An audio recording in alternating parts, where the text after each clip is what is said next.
নমস্কার বন্ধুরা, মাধুরীর হেসেলে সকলকেই স্বাগত জানাই। আজকে আমি তোমাদের সাথে শেয়ার করতে এসেছি এঁচোড়ের দুর্দান্ত একটি রেসিপি। একেবারেই নতুন পদ্ধতিতে বানানো এঁচোড়ের এই রেসিপিটি আশা করছি তোমাদের ভালো লাগবে।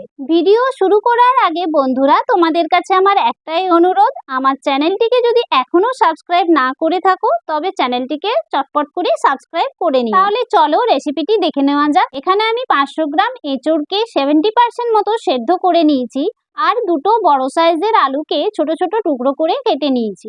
এখানে আমি 1.5 ইঞ্চি মতো নিয়ে নিয়েছি আদার টুকরো আর 1 গাঁটি রসুন আর 4 থেকে 5টা কাঁচা লঙ্কা। অবশ্যই করে ঝালটা তোমরা তোমাদের পছন্দ মতো নিও।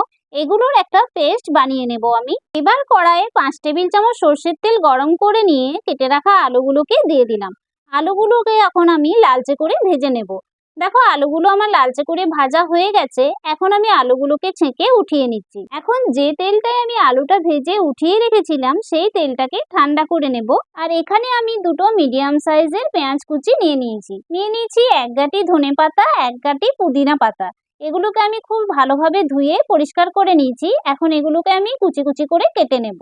এবার এই তেলটার মধ্যে পেঁয়াজ কুচিগুলোকে দিয়ে দিচ্ছি স্বাদ অনুযায়ী নুন, 1 চা চামচ হলুদ গুঁড়ো, 1/2 চা চামচ কাশ্মীরি লাল লঙ্কা গুঁড়ো, 1/4 চামচ গরম মশলা গুঁড়ো, 1 চা চামচ বিট নুন, 1 চা চামচ মিট মশলা, 1/2 চা চামচ জিরে গুঁড়ো, 1 চা চামচ ধনে গুঁড়ো। দিয়ে দিচ্ছি 2 চা চামচ আদা রসুন কাঁচা লঙ্কা বাটা, 1 টেবিল চামচ কসুরি মেথি আর এখানে আমি 10-12টা মতো গোটা রসুনকে দিয়ে দিচ্ছি। আর দিয়ে দিচ্ছি সামান্য পরিমাণে চিনি। এখন সবগুলো উপকরণকে হাত দিয়ে খুব ভালোভাবে মেখে নিচ্ছি। দেখো মশলাগুলো খুব সুন্দরভাবে মাখানো হয়ে গেছে। এখন এর মধ্যে সেদ্ধ করে রাখা এঁচোড়টাকে দিয়ে দিলাম আর ভেজে নেওয়া আলুগুলোকেও দিয়ে দিলাম। এবার এর মধ্যে দিয়ে দিচ্ছি একটা মিডিয়াম সাইজের টমেটো কুচি আর ধনেপাতা পুদিনা পাতা কুচি। এখন এঁচোড় আলুকে সমস্ত কিছুর সঙ্গে হাত দিয়ে খুব ভালোভাবে মাখিয়ে নিচ্ছি। মাখানো হয়ে গেলে ওপর থেকে মিক্সার জারকে ধুয়ে খুব সামান্য পরিমাণে জল দিয়ে দিলাম। এখন একটা ঢাকা দিয়ে ম্যারিনেট করা এঁচোড়টাকে মোটামুটি 10 মিনিট মতো রেখে দেব। 10 মিনিট পর কড়াইটাকে আমি ওভেনে বসিয়ে দেব। 3 থেকে 4 মিনিট মতো প্রথমে আমি এটাকে হাই ফ্লেমে রেখে দেব। 4 মিনিট বাদে ঢাকাটাকে খুলে সবজিটাকে একবার আমি ভালোভাবে মিক্স করে নেব। অনেকেই এই রান্নাটায় এঁচোড়টাকে কিন্তু প্রথমে সেদ্ধ করে না, এঁচোড়টাকে কাঁচা অবস্থাতেই মশলার সঙ্গে মাখিয়ে তারপর ভাপে বসিয়ে দেয়, কিন্তু আমার মনে হয় তাতে করে এঁচোড়টা খুব একটা সুসেদ্ধ হয় না।